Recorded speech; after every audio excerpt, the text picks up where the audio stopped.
Esse é o momento em que nós vamos fazer a exposição da Bíblia Sagrada.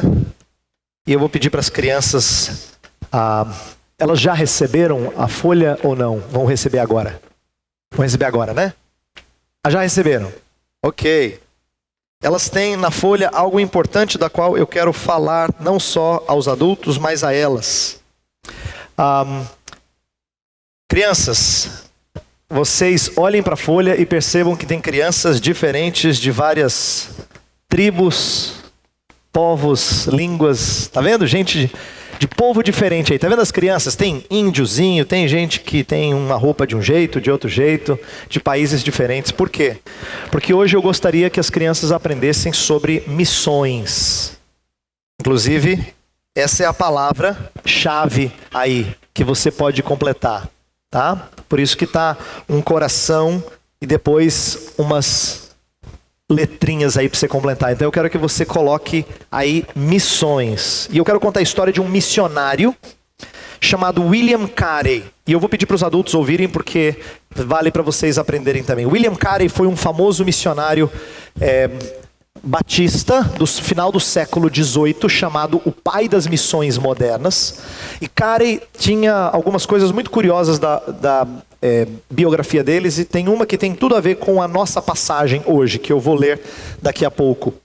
Carey, ele era alguém que mostrava paixão por aqueles que estavam perdidos muito antes de ir para o campo missionário. Ele era um sapateiro por profissão e também, para completar a renda, era professor de geografia. Então ele aproveitou as duas coisas que ele tinha. Uma vez fez um mapa mundi de couro e lá ele colocou as estatísticas de todos os povos e países diferentes.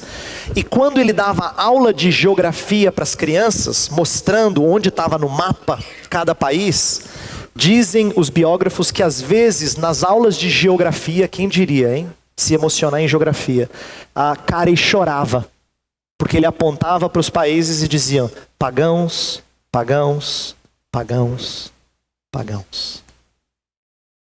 A tristeza de Carey era que ele sabia as estatísticas de todos esses países ao redor do mundo, como professor de geografia.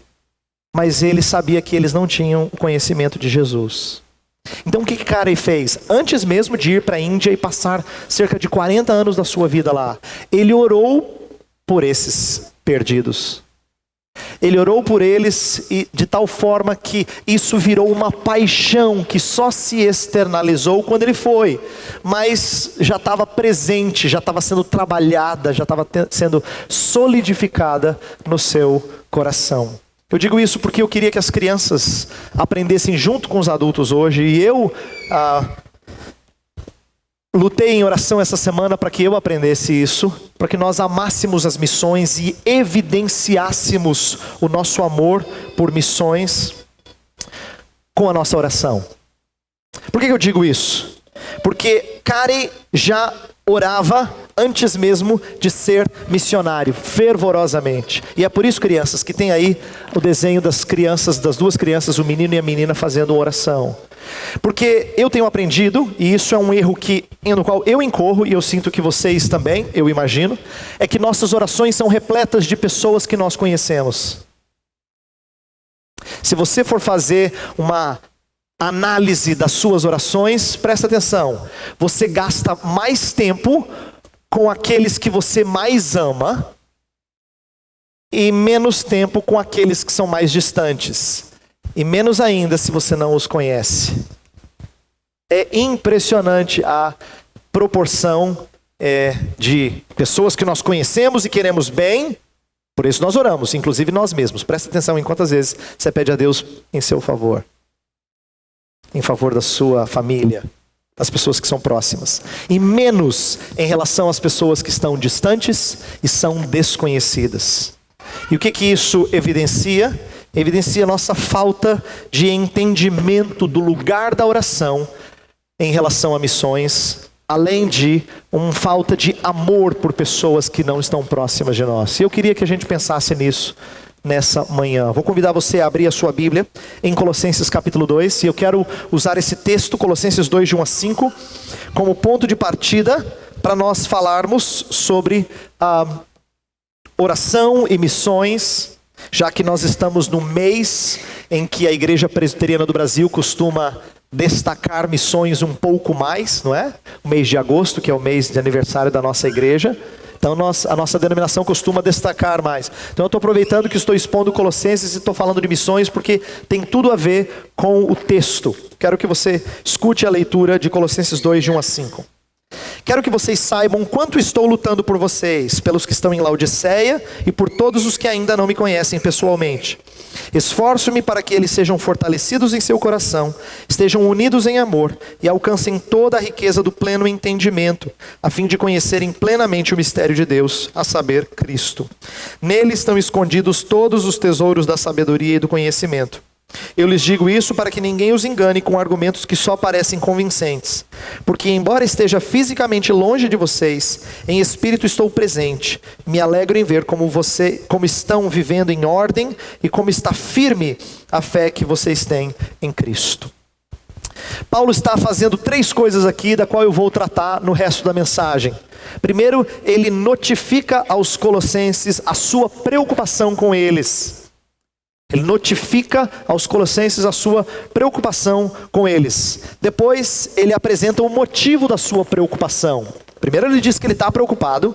Depois ele diz o porquê que ele está preocupado. Essa é a segunda coisa. E em terceiro lugar, ele mostra o seu papel como apóstolo nessa luta à distância. Ele vai dizer o que ele faz como apóstolo, tá? Então primeiro ele notifica a sua preocupação com os Colossenses. Deixa eu explicar o que isso quer dizer. Veja o verso 1 novamente.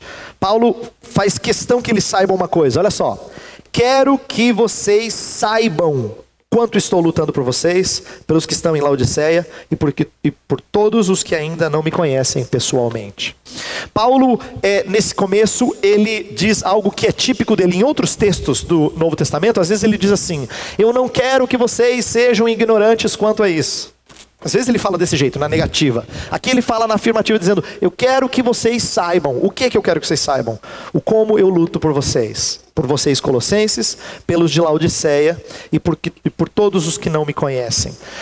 Colossos e Laodiceia eram cidades vizinhas. Faziam parte de uma região chamada Vale do Lico. O que é interessante é que Paulo talvez já tenha passado por lá, mas ele nunca fundou igreja nenhuma lá. Isso significa que cada igreja que estava lá era desconhecida dele. Talvez ele conhecesse algumas pessoas. No final da carta, inclusive, ele saúda algumas pessoas. Mas ele não conhecia a igreja como um todo. No entanto, ele diz: eu quero que vocês saibam o quanto eu luto por vocês. Eu quero que vocês saibam o quanto é importante esse meu esforço. A palavra luta, ela tem uma raiz no grego que é agon. É de onde a gente tira a palavra agonia. É o quanto eu me desgasto, o quanto eu me esforço por vocês. Inclusive, se você olhar na sua Bíblia, no verso anterior, o último verso do capítulo 1:29, Paulo usa a palavra que tem a mesma raiz. Ele diz assim, verso 1:29: para isso eu me esforço, lutando conforme a sua força que atua poderosamente em mim.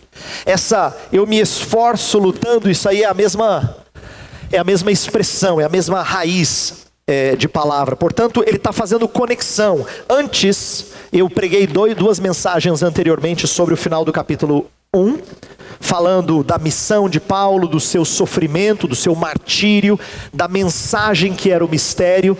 E eu quero agora conectar isso tudo com o específico. Antes ele falou da igreja universal, da sua preocupação com a igreja como um todo. Agora ele vai mostrar que ele tem uma preocupação específica com os de Colossenses, os Colossenses, os de Colossos. Só para vocês entenderem um pouquinho mais do contexto, Paulo, ele é alguém que não tinha fundado essa igreja, mas recebeu uma visita de Epáfras. Epáfras é o provável pastor da igreja local. É um líder espiritual lá que foi visitar Paulo muito longe, onde Paulo estava, provavelmente em Roma, numa prisão. E quando Paulo está nessa prisão, ele ouve notícias de que essa igreja está passando por perigos muito grandes. Haviam falsos mestres da região que não estavam dizendo que o cristianismo era ruim, estavam tentando acrescentar coisas ao cristianismo, como se eles tivessem alguns conhecimentos e alguns caminhos de espiritualidade que os cristãos ainda não sabiam. Então, ele tinha essas chaves da espiritualidade que, se você souber, você vai ser uma pessoa muito mais vitoriosa na vida. Esse tipo de proposta estava assolando, ameaçando o bem-estar da igreja dos Colossenses. Portanto, Paulo escreve essa carta para que combata isso. Paulo quer que eles saibam o quanto ele está preocupado e o quanto ele luta por eles. É interessante que, quando a gente sabe de um perigo que você poderia fazer alguma coisa a respeito e não poder fazer, normalmente gera em nós um senso de inutilidade e frustração muito grande. Imagina que alguém chega para você e diz assim: eu estou passando por um aperto, e você está longe, você não pode fazer nada, né? Alguém de casa liga. Eu lembro uma vez, minha esposa me ligou, o Samuel tinha deslocado o braço com 1 aninho de idade.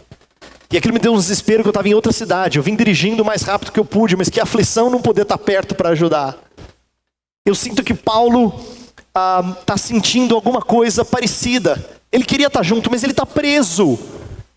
Então ele fala assim: eu quero que vocês saibam o quanto eu me esforço, o quanto eu luto por vocês. Embora ele não possa estar presente lá fisicamente, ele fazia o que estava ao seu alcance. E por que é importante eu destacar isso? Só o notificar os de Colossos já é demonstração de amor. Porque se ele ora por eles, é sinal de que eles estão próximos do coração do apóstolo. E eu estou dizendo isso porque a gente poderia mencionar o que a gente faz espiritualmente em termos de oração para alguém com um espírito soberbo. A gente poderia tentar talvez passar uma imagem para alguém de que, eu oro por você, mas eu queria que você soubesse, viu, que eu sou uma pessoa de oração. É possível fazer isso. Mas não é o que Paulo está fazendo. Paulo não está notificando com o espírito de soberba. Ele está notificando porque é importante que eles entendam, não só que ele luta por eles, mas que eles saibam que ele luta, porque isso encoraja. Isso encoraja. Nós somos sempre encorajados quando nós sabemos que nós não estamos sozinhos na batalha. A William Carey, aquele missionário que eu mencionei, do final do século XVIII, início do século XIX, quando ele está tentando convencer os seus amigos de começar uma obra missionária, e aí ele percebe que não tem ninguém, ele se voluntaria para ir para a Índia. Ele fala uma frase marcante para os seus amigos. Ele diz assim: eu vou, mas eu quero que vocês segurem a corda. A analogia que ele trouxe é de que ele estava disposto a ir, a descer, mas eu preciso de alguém que me sustente, de alguém que segure a corda para mim. Vocês prometem? Esse pedido de William Carey é bem parecido com o de Paulo. É como se Paulo dissesse assim: fique sabendo que eu estou apoiando vocês, eu seguro a corda de vocês. É importante notificar. E eu queria que você entendesse que dizer a alguém que nós oramos por esse alguém faz muito bem a ele ou a ela, porque nós notificamos a essa pessoa que nós estamos lembrando dele. Essa semana eu tive um amigo com quem eu não falava há muito tempo, que me mandou um bilhetinho no Facebook, disse assim: meu irmão, orei por você hoje de manhã, você está precisando de alguma coisa? E eu respondi a ele com muito amor e empolgação, e disse para ele que eu ia citar o exemplo dele nessa manhã, na mensagem, porque eu estava preparando mensagem sobre isso, e de repente alguém me manda um bilhete carinhoso, dizendo assim: tudo bem, eu orei por você hoje de manhã. Como é importante saber que tem pessoas que lutam conosco, que batalham conosco em meio às nossas aflições. Agora, Paulo diz por que ele está lutando. Esse é o segundo ponto que eu quero destacar aqui na mensagem. Paulo apresenta os propósitos da sua luta. Primeiro ele diz que ele está lutando. Nos versos 2 ao 4, ele apresenta os propósitos da luta. Primeiro, olha para o verso 2. Colossenses 2:2. Veja só. Esforço-me para que eles sejam fortalecidos em seu coração, estejam unidos em amor e alcancem toda a riqueza do pleno conhecimento, a fim de conhecerem plenamente o mistério de Deus, a saber, Cristo. Paulo aqui no versículo 2 vai mostrar duas posturas, para no verso 3 e 4 mostrar o porquê que essas duas posturas são importantes. Deixa eu explicar. Paulo está querendo que os colossenses adquiram duas coisas por causa de uma preocupação que ele tem em relação a eles. Então eu vou falar primeiro de duas posturas, depois de dois propósitos. Tudo dentro desse segundo ponto, tá? Duas posturas, dois propósitos. Vamos falar primeiro das duas posturas. Primeira coisa que Paulo quer é que o coração deles seja fortalecido pelo vínculo do amor. Olha o que ele diz no comecinho: esforço-me para que eles sejam fortalecidos em seu coração, estejam unidos em amor. Paulo quer que haja um fortalecimento que permite que algumas coisas ruins não aconteçam. No capítulo 3, verso 14, Paulo vai falar do amor, que é o elo perfeito. Ele é o vínculo da perfeição. Ele é o cinto que amarra tudo. É interessante, quando nós chegarmos mais lá na frente, no capítulo 3 de Colossenses, eu vou falar de como o capítulo 3 apresenta linguagem de roupa. Ele fala de revestir disso, daquilo. E aí no finalzinho ele fala assim: e tudo unido pelo amor. Por quê? Em tempos em que as roupas eram bem soltas, o cinto era o que amarrava tudo, é o que dava coesão e consistência a tudo. Então Paulo fala assim: eu quero que vocês sejam fortalecidos no elo do amor. Por quê que é importante isso? Porque uma igreja que não tem união, uma igreja que não está unida em amor, certamente não é forte. Não é à toa que a gente ouviu desde pequeno, e isso não saiu da nossa cabeça, de que a união faz a força, né? O Açúcar aproveitou bem o slogan para a gente não se esquecer da força que a gente tem quando estamos juntos, tanto para fazer o que é ruim, quanto para fazer o que é bom. Não é à toa que torcidas organizadas fazem mais barbáries juntos do que indivíduos quando estão sozinhos. Mas também é verdade que cristãos fazem mais quando são unidos em amor do que quando estão sozinhos. É importante que a gente entenda o vínculo do amor nos fortalecendo. Por quê? Porque Satanás, ele aproveita facções da comunidade para criar partidarismo, inclusive teológico. Às vezes a gente está acostumado a pensar em partidarismo simplesmente como sendo, tem a panelinha aqui, a panelinha ali, como se fossem tratamentos de relacionamento. Mas existem outros partidarismos, e Paulo aqui está apresentando os perigos de gente que está começando a pensar diferente, que tem uma outra visão do que é a igreja, do que deve ser feito. Esse tipo de partidarismo ele acha ruim, ele é danoso. Precisa haver o amor os fortalecendo nesse vínculo, para que não haja partidarismo teológico. Essa é a postura, é a primeira postura que Paulo quer. É uma postura moral, de quem está unido, fortalecido em seu coração no vínculo do amor. Tá? Segunda postura que ele quer é que haja plena certeza do entendimento. Olha o verso 2 ainda.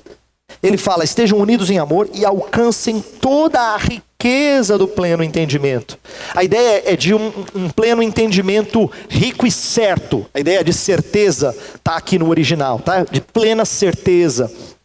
Paulo queria que esses cristãos tivessem uma certeza plena de que compreendiam a Cristo, tanto a pessoa de Cristo, quanto os seus benefícios. Por que eu estou dizendo que isso é importante? Porque Paulo sabia de alguns perigos que estavam rondando a igreja.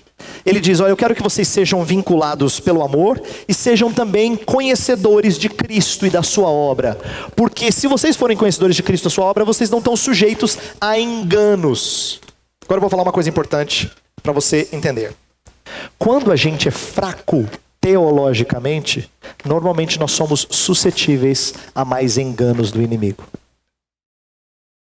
Quando a gente conhece pouco de Cristo Jesus e da sua obra, nós fraquejamos mais diante de algumas ameaças e daquilo que Paulo chama de vento de doutrina.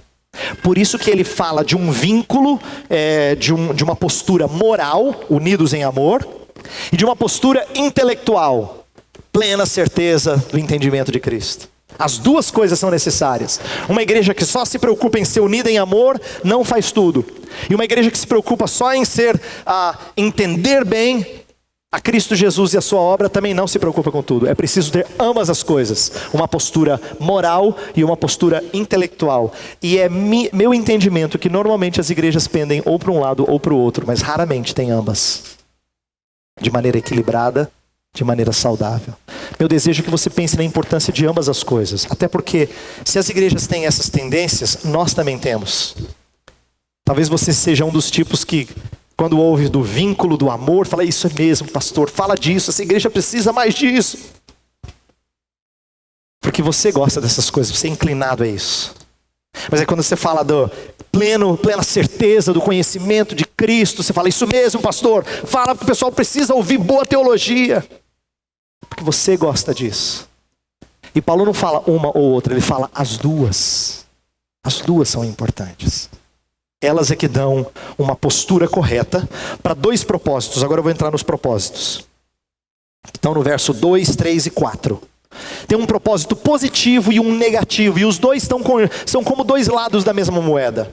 Mas como Paulo faz uma divisão, eu quero apresentar essa divisão. Um propósito positivo está no verso 2, finalzinho do verso 2. Fala: a fim de, olha o propósito, a fim de conhecerem plenamente o mistério de Deus, a saber, Cristo.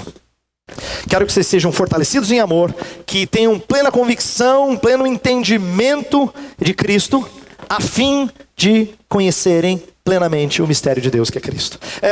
Quando você ouve isso pela primeira vez, não parece esquisito e redundante que Paulo fala assim: eu quero que vocês tenham pleno entendimento de Cristo para conhecer o mistério que é Cristo. Você fala: hã? Parece redundante. Mas eu creio que quando Paulo está dizendo isso, ele quer fazer-nos entender que tanto a união dos crentes produzidas pelo amor, quanto a compreensão dos benefícios que temos em Cristo, faz-nos crescer no conceito que a gente tem de Cristo. Isto é, não é que quanto mais você entende de Cristo, mais você entende de Cristo. Óbvio. Não é isso. Quanto mais você cresce em amor fraterno uns pelos outros e em entendimento de Cristo, mais Cristo cresce no seu conceito. Entendeu? Por isso que lá em Efésios é uma carta paralela de Colossenses. A mesma ideia é dita de outra forma. Eu vou ler o verso, você vai lembrar. Em Efésios, Paulo fala assim: a fim de poderes compreender com todos os santos qual é a largura, o comprimento, a altura e a profundidade, e conhecer o amor de Cristo que excede todo entendimento, para que sejais tomados de toda a plenitude de Deus. Paulo quer que a gente ame mais para conhecer o amor. Você fala: não é redundante? Não. É que quanto mais você se ama, mais o amor de Deus fica nítido para você. Quanto mais você conhece a Cristo, mais Cristo cresce no seu conceito. Mais o entendimento você tem dele. E é interessante que Paulo destaque isso, porque o texto que a gente está lendo, tanto o finalzinho de Colossenses 1, quanto o início de Colossenses 2, tem muita linguagem de conhecimento, sabedoria, saber, certeza. É muita coisa epistemológica, que diz respeito a conhecimento, entendimento. Por que Paulo está tão preocupado com entender? Parece que Paulo é muito da cabeça, assim, não é isso. É porque o próprio Jesus resumiu o cristianismo em conhecimento. Lembra quando ele falou na oração sacerdotal? E a vida eterna é esta: que te conheçam a ti, o único Deus, e o seu Filho. Conhecer a Deus e ao Filho é a essência da vida eterna. Mas conhecer não é só intelectual. Na mente do hebreu, conhecer era não só saber sobre alguém, mas era ter engajamento de amor com esse alguém. É por isso que um hebreu, quando ele que se casava, ele ia para a lua de mel, vamos dizer assim, para conhecer a sua esposa, para ter envolvimento de amor com ela. A ideia de conhecer é muito mais profunda do que só ter entendimento intelectual. Estou dizendo isso porque Paulo quer isso para os colossenses. Quer que eles tenham um conhecimento do mistério. Por isso que ele fala: a fim de conhecerem plenamente o mistério de Deus. Você não só entende o que ele significa, mas isso enche a sua vida de amor. E esse é um lado da moeda. Tem o segundo propósito, que falei que é para um propósito negativo, que é o outro lado da moeda, que é o verso 4. Olha o verso 4. Fala assim: eu lhes digo isso para que ninguém os engane com argumentos que só parecem convincentes. São argumentos que parecem convincentes, mas só parecem convincentes. São raciocínios falazes, diz outra tradução. A ideia é que os homens que estavam causando perigo para a igreja de Colossos, esses falsos mestres, eles estavam trazendo um argumento que as pessoas mais frágeis diziam: nossa, não é que faz sentido? Pô, faz sentido aí. Mesmo. Paulo falou, só aparece. Só aparece. Cuidado com esses raciocínios falazes, com esses argumentos que parecem convincentes. Paulo está preocupado com essa proposta de um mistério que estivesse oculto. Na última mensagem que eu preguei em Colossenses, eu falei do mistério outrora oculto, mas que foi revelado, que é Cristo em nós, a esperança da glória. É interessante que eu relembre o que foi dito na última mensagem para fazer sentido agora. Na última mensagem eu falei assim que os proponentes desse falso ensino, eles queriam dizer que você tinha que participar da reunião deles para você saber um conhecimento oculto especial que eles tinham. Eles não mostram para todo mundo. Aqui é diferente. Quanto mais a gente mostra, melhor. Não tem nada que precise ser escondido, que precisa ser velado, que precise ser abafado. É para ser exposto às pessoas. É entendido que isso é saudável. Então, Paulo está dizendo, olha, não precisa conhecer outra coisa. Em Cristo você tem todos os tesouros. Olha o verso 3. Nele estão escondidos todos os tesouros da sabedoria e do conhecimento. Você não precisa de mais nada. Em Cristo você tem tudo. Então, propósito da luta de Paulo é simples, mas ele precisa ser pensado e meditado sempre. O propósito é que eles conheçam mais a verdade, para que sejam menos enganados pela mentira. Parece tão basilar, né? Tão básico, tão fundamental. É mesmo, mas é importante que a gente diga isso. É importante que a gente seja lembrado disso. Essa é a razão pela qual nós, em nossa igreja, temos tido um zelo grande para que se ensine bem, para que você entenda bem. Por quê? Porque isso é fundamental para fortalecimento na fé. Se você conhece pessoas que ao seu ver são muito espirituais, mas têm pouco conhecimento da palavra, fique sabendo que ela parece muito espiritual, mas ela está sujeita a maiores enganos. Por quê? Você precisa conhecer a Cristo para conhecer a Cristo. Pastor? Você precisa saber de Cristo para amar a Cristo, entendeu? Quanto mais você conhece dele, mais você o ama. É assim num relacionamento de amizade, num relacionamento de casamento. Deveria ser assim. E com Cristo certamente é assim. Veja só, se você tem uma boa amizade com alguém, ou se você é feliz no seu casamento, você sabe que é prazeroso conhecer mais sobre a pessoa que você ama. A única razão que faz com que a gente tenha medo de saber mais do outro é porque existe pecado no meio. Às vezes a gente descobre coisas que a gente não gostaria de descobrir. Agora com Cristo não tem pecado no meio. Se não tem pecado no meio, é delicioso conhecer mais sobre Ele. É delicioso aprender mais sobre Ele. Isso gera maior amor, maior admiração. Ele cresce no nosso conceito. E o terceiro e último ponto, eu quero falar de como, no verso 5, Paulo, como apóstolo, cumpre as funções do general à distância. Ele cumpre as funções do general à distância. Veja o verso 5. Porque embora esteja fisicamente longe de vocês, em espírito estou presente, me alegro em ver como estão vivendo em ordem, como está firme a fé que vocês têm em Cristo. Paulo não podia estar junto deles, já falei que isso devia cortar o coração dele, mas ele fazia o que era possível. E ele faz duas coisas para lutar pelos colossenses, duas. Ele lutava em prol deles, que não eram cristãos conhecidos, de duas maneiras. Primeiro, através de cartas, em segundo lugar, através de orações. Cartas e orações. Deixa eu falar de cartas primeiro. É bom que você saiba disso. Na última carta que nós temos de Paulo, ele está preso e ele logo ia ser morto. E de fato, ele é morto, não muito tempo depois. Ele escreveu a segunda carta de Timóteo. E lá no último capítulo, da última carta que nós temos de Paulo, Paulo escreve assim para Timóteo: Timóteo, vem depressa me visitar. E quando você vier, traga duas coisas. Traga o meu casaco, minha capa, porque muitas vezes os prisioneiros passavam frio por conta das péssimas instalações, né? E a segunda coisa, traz os pergaminhos.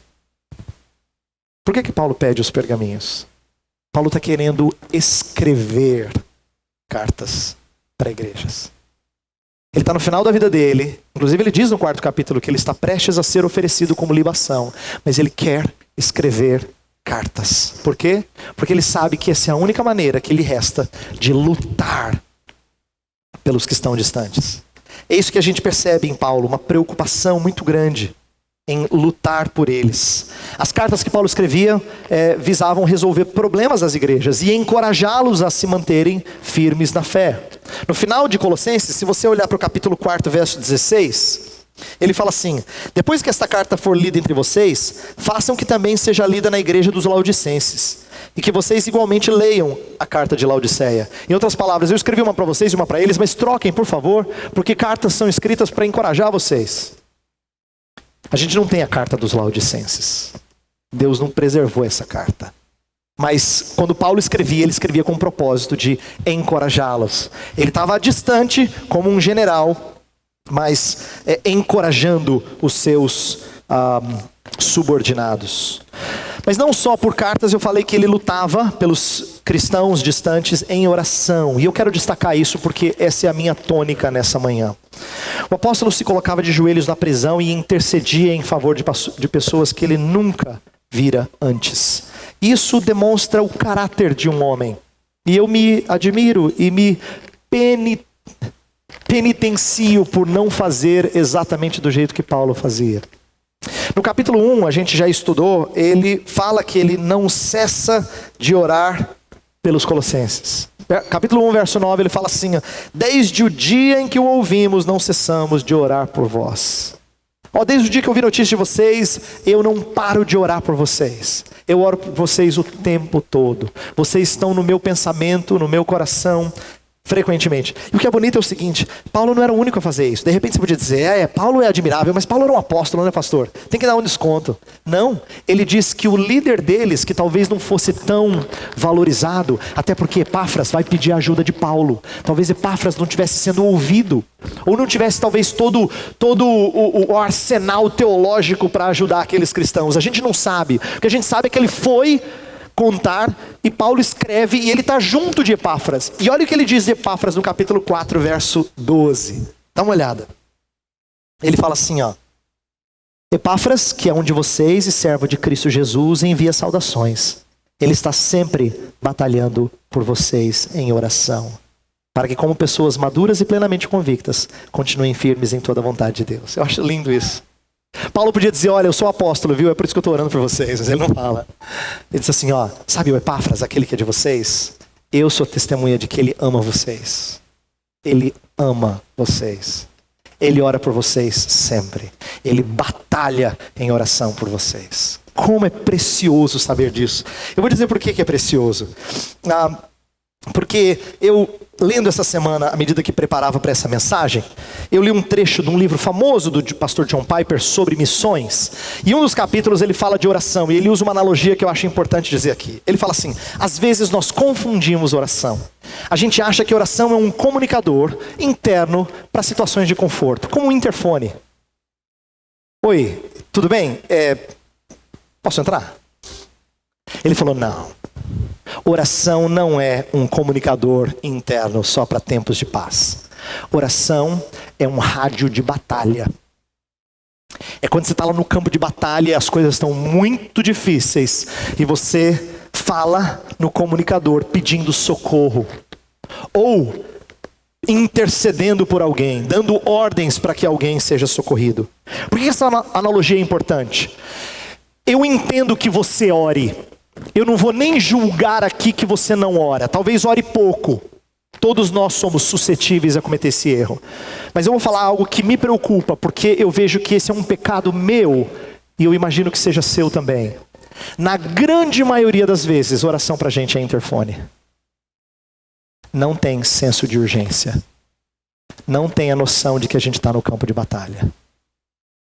A gente ora com uma tranquilidade tal que ninguém nunca detecta qualquer senso de fervor e de paixão. Parece que a gente está no interfone. Oi, tudo bem, Dinha?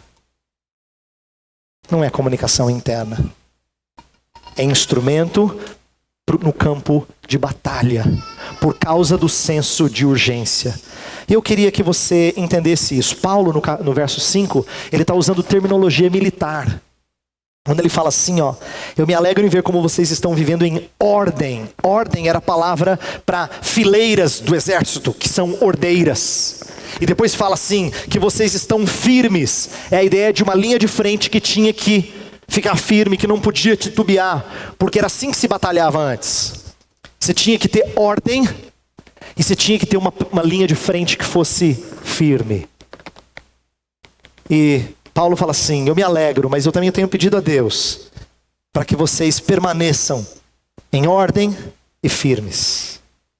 Firmes em Cristo Jesus. Eu queria terminar exortando você a fazer isso. Por quê? Quantas pessoas estavam na igreja hoje de manhã? Eu poderia perguntar a você. Aí você fala assim, não, você não consegue contar. Hoje de manhã tinham milhões de pessoas na igreja, estava lotada. Mas sabe por que eu estou dizendo isso? Eu, como vocês, muitas vezes tenho uma visão muito míope. Eu olho para a igreja, eu penso em igreja, eu olho isso aqui, ó. Igreja. Não. Nossa visão é muito míope. Muito míope. Tinha milhões de pessoas hoje na igreja. A coisa estava linda, estava lotado. Espalhado pelo mundo, é óbvio. Não vi todo mundo, mas estava lotado. Tinha milhões de pessoas. Por que essa perspectiva muda o cenário? Porque você, ao lembrar disso, tem que lembrar que alguns estão reunidos em selvas, em casas, em grutas, em cavernas, ainda hoje. Fugindo de perseguição, sofrendo por amor a Cristo. E às vezes oração tem ficado para mim, e eu imagino que para você também, como um interfone que a gente usa em casa para situações tranquilas. Isso é muito ruim. Nós temos perdido de usá-la como um comunicador no campo de batalha. E eu me arrependo disso. E quero que você se arrependa disso.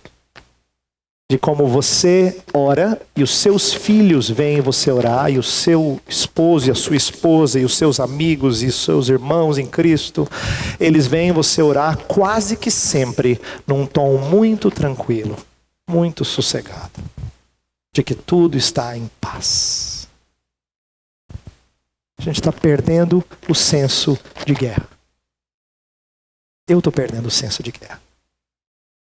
Que a gente está numa batalha. E de que eu tenho que falar com o general, porque eu não estou aguentando aqui. Não estou aguentando, Senhor. Eu preciso do seu auxílio. Mas tem gente mais longe que está pior que eu. Eu tinha que orar por ele também. Porque ele está sofrendo horrores. Eu preciso orar por ele. Nós estamos num campo de batalha e eu gostaria que você orasse por pessoas em lugares distintos. Faça como William Carey. Quando você estiver olhando num mapa mundi, não faça comentários só geopolíticos. Comece a perceber como a sua região é privilegiada em relação a muitos outros lugares desse mundo. Como falta Cristo, e falta mensagens, e falta culto como esse em muitos lugares do mundo. Ore pela igreja de Cristo espalhada pelo mundo. Vamos fazer isso agora? Feche os seus olhos.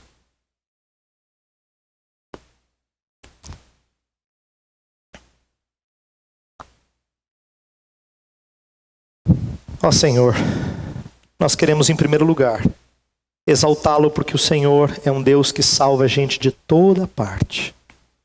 O Senhor é digno de todo louvor, de toda honra, de toda glória. E ao mesmo tempo que nós nos alegramos contigo, nós nos entristecemos pela visão pequena que nós temos da igreja. Tão pequena, tão curta, tão míope, Senhor. Todos nós, eu inclusive, temos orado mais em tons pacíficos, em tons tranquilos, do que entendendo o campo de batalha. Falta-nos às vezes o senso de urgência, Pai. E por isso nós temos pecado contra Ti. Temos nos esquecido que oração é importantíssima quando nos damos conta de quão dura é a batalha. E de como há pessoas querendo espalhar o nome de Cristo por todo o canto dessa terra e sofrem e têm dificuldades. Nós queremos interceder, Senhor, tanto pela nossa igreja, quanto pela igreja de Cristo espalhada pelo mundo. Aprender a orar por outros, para que o Senhor os livre de perigos de doutrinas, perigos de imoralidades. O Senhor os livre disso. O Senhor cuide da sua igreja, o Senhor é o bom pastor. Cuida da tua igreja, Senhor. Faz com que a tua igreja seja encorajada uns pelos outros, quando nós notificamos que estamos lutando uns pelos outros. Faz-nos mais cientes da importância de fazer isso. Isto é, de avisar uns aos outros que nós oramos por eles, que nós lembramos deles em nossas orações. Nós pedimos isso porque nós carecemos, Senhor, de aprender sobre oração. Ensina-nos a orar. Nós te pedimos em nome de Cristo. Amém.